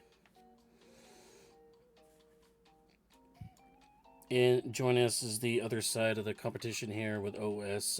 GG, sorry for the but thank you for the very close race that you had there, though. It was rough. I had a strategy, and the beginning went pretty well. You guys probably saw what I was doing. I did 2 practice seeds, and Honey normally finishes his looting phase at around like 8 minutes. Which is pretty fast for a looting phase. And I was like, what can I do in 8 minutes that would give me an edge? And so I was playing practice seeds where I was only getting the first 5 chests in both South Figaro's, then doing like 1 or 2 grind fights to get to level 7 or above, and then killing the dragon, and then moving on from there. And I could do that in 8 minutes. And I was like, this will work unless we get Terra, which gives the sealed gate basement with all the chests, or Celeste, which gives the Figaro basement with all the chests where you have to do it anyway. We got Celeste. So I still did the strategy and it worked out fine for a while. But unfortunately, there were Valiant knives for sale and everyone could equip them. So my normal strategy of skip looting and get offense from like dragons and checks only, and just go with low defense and just go YOLO, did not work because you could just sell everything and buy Valiant Knives. Yeah, Valiant Knives, and not to mention the offerings available in the rafters of the Opera House, thanks to the random Katana Soul fights for both of you. Yeah, I was kind of sad that I got those like near the end. Oh, Honey got it Yeah, after sick. you did. Yeah, same here. That went a lot of places before we went to Opera House. All I heard in my head when I saw that Katana Soul pop up was you saying, "Opera House is a pretty good first check." I was like, "Oh man, did he like start with an offering after seeing Valiant Knives?" No, both of you pretty much last located at Opera House for the shadow character there. And just to give you context, also OS for just joining us in the booth here. Honey had some actually worse luck than you did. Dadaluma being a tax auditor for Honey wiping his party. And then also him wiping the Magic Master grinded fights in Magic Tower for a good about, I want to say 3 or 4 minutes to try to get Berserk to get through that fight after that. And was approximately, I would say, about 3 to 4 minutes behind for the majority of the race till you get to about Inferno. Yeah, Inferno caused a lot of problems. He single targeted Shadow with shrapnel, and then hit him with shrapnel again, and then hit him with shrapnel again. And the entire time I'm just sitting there, it's like I just have to wait out the Delta hit, and then I can attack him. And I was like, I have no idea how much HP he has. Yeah, I was happy whenever I got through the Infernal fight safely because, like, only reason I got through it is because I parried it so bad. I don't know, it was a fight where it's like, you get like one turn to win. Yeah, He just absolutely pops off, and there wasn't a lot of defense in the seed. I had some poor luck with the Kefka Tower. Got Northern Crossed with my only offensive character against Doom, and so I'm like jumping with some random Mog with a Pearl Lance, who actually did okay damage. He wasn't too bad. And Cross guaranteed to freeze you during the actual race. Mm-hmm. Yeah, luckily I was able to push him to phase 2 before he moved. Yeah, I was not given that opportunity. I think I spent a little bit too long in menus in Kefka Tower, but my equipment was all goofed up. But it was a fun race, and I enjoyed like learning more about the Doom Seed, and like I'm watching it back now and like seeing it's like, okay, my strategy actually worked. It's just I had like my entire strategy was designed around being about one check ahead of you in terms of levels and like offensive equipment. And as long as I was one check ahead of you, I could make one mistake and then maybe we'd break even. But I had 2, and that was too much for me. Honey, did you get the experience egg in the urn in the weapon shop in Albrook? No. All I did in Albrook was look for the dried meat and leave. Okay, yeah, there was actually an experience egg in the urn in the weapon shop in Albrook. Wow. It's like the second race I've run this week where they had an EXP egg in that exact urn that I Just missed. in that town, period. I did it there a lot too. Yeah, it's a lucky urn. Don't skip it. Yeah, but nah, I didn't get that one. But looks like Lunar Chimera lost his race, so we're out now. Yep. So while you guys are running Luna Chimera, unfortunately, end of Magitech run ran into Magimaster in the 4th boss slot and wiped him all the way back to the beginning of Magitech. He did not save in the middle. So he and that reset is pretty much what did him in. So, or did them in, unfortunately. This is closer than I thought it would be. Like Honey and I kind of learned this game together, and then he got good. Well, yeah, I mean, both of you guys entered our community exactly 1 year ago, this month, between both of you, and both of you are actually performing at the Mega Elixir level. So kudos to both of you for not just learning the game, but being proficient at this game as well in just a year time. I don't know if I'd say mega elixir level for me. Maybe high elixir. Well, I mean, you're in your top slot for your team, so. Yeah, I thought that was a mistake. You got all the way to the semifinals. Yeah, top four is not bad. I think you And, make elixir level.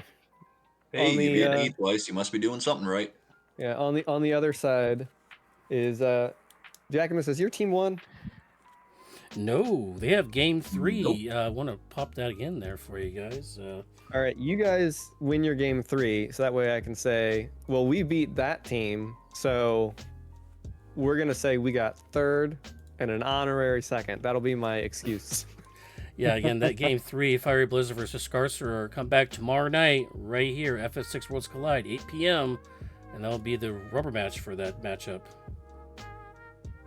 Yeah, to prep for this match, I actually made a Doom Seed with scan on, and I just did like 3 or 4 checks, and I kept going to the Opera House Dragon and scanning it using the Dirt Dragon to see how much like HP it had, what its level was.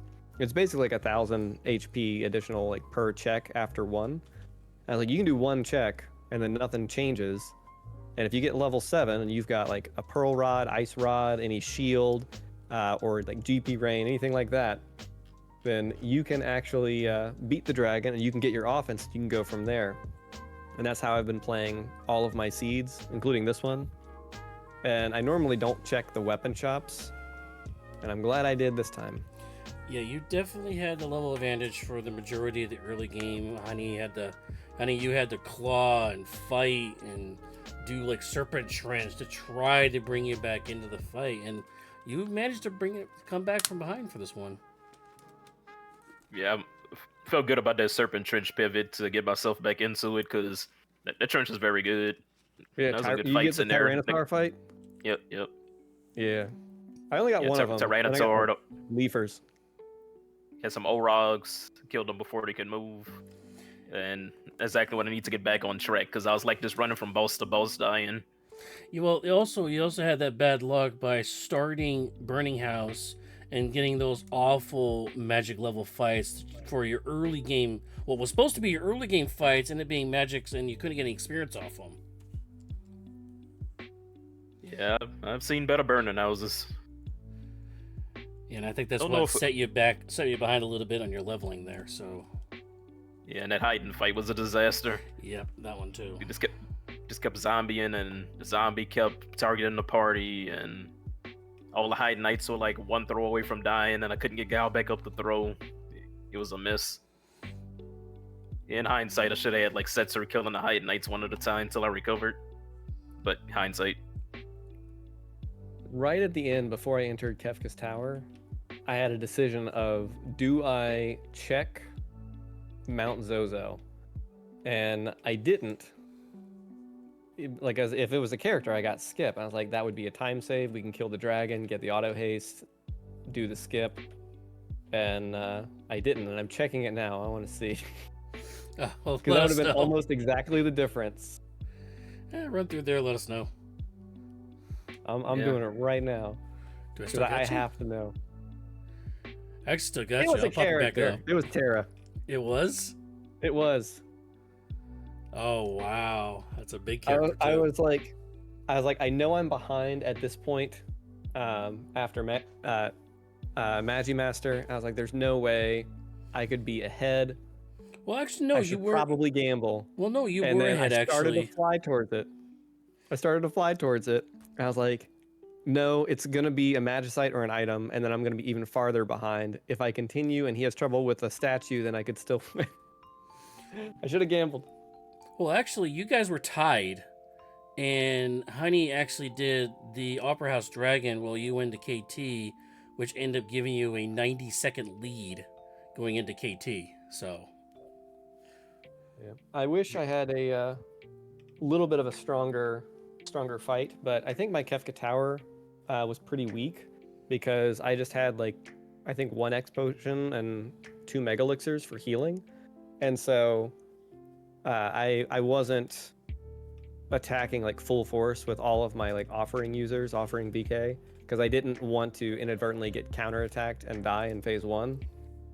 And I probably should have just used Phantom early and then just went ham after killing the head. Yeah, And I then- did Phantom to go ham on him. I should have used Phantom to go ham on phase 1, and I should have just gambled on phase 2 because I was worried I was going to get quarter 10 hits because Setzer was doing like 5k per hit, and I was like, that could very easily go south real fast. So I'll just wait, and that was a mistake. I think that was a slower Kefka tower for me. Well, we're gonna probably wrap things up here. Is there anything you guys want to say? Because I know, congratulations, HunnyDoo and your team. You guys are gonna be moving on. OS. Any words for you? Exit stage left here. I've enjoyed the Warring Triad seeds in general much more than Ultros League. Like, the only complaint I have about the Warring Triad seed is that EXP egg is a random thing that you can just find. Mm. I've won a few matches just from finding it. But each of the statues, like, there are dedicated strategies that you can use that have like benefits and drawbacks, and you don't have to like go down one particular path. And it's been a lot of fun learning them. The 2.5 scaling is fantastic. I love the statues at the end because you actually have to prep, and it's not just like, oops, I got a bad fight at the end and I didn't prepare for it.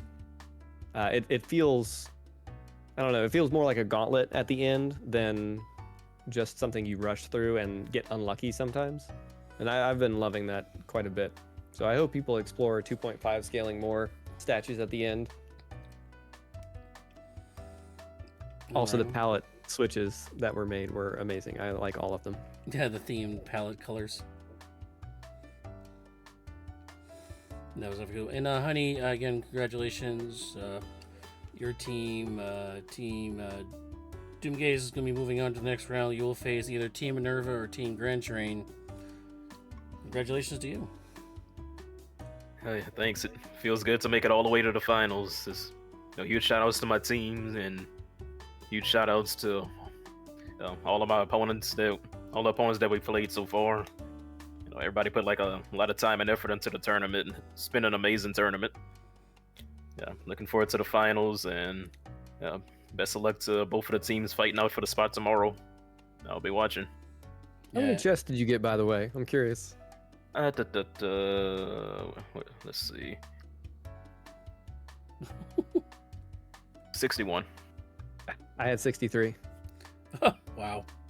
My goal was to so have, greedy. my goal was to have 10 less than you. I watched your practice seeds that you would play, and I was like counting how many chests you normally got. I was just like mentally trying to check, but defense was so bad. I was like, I need to find like some elemental shield or something to equip. Yeah. You have an Excel spreadsheet on me. I do, actually.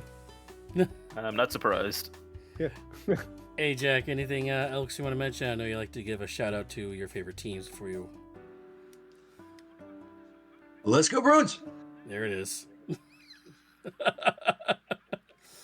Well, thank you all again for joining us. Again, we want to thank the runners especially, because without the runners, we can't have these restreams. So we want to thank you both for joining us tonight and allowing all of us to watch you both.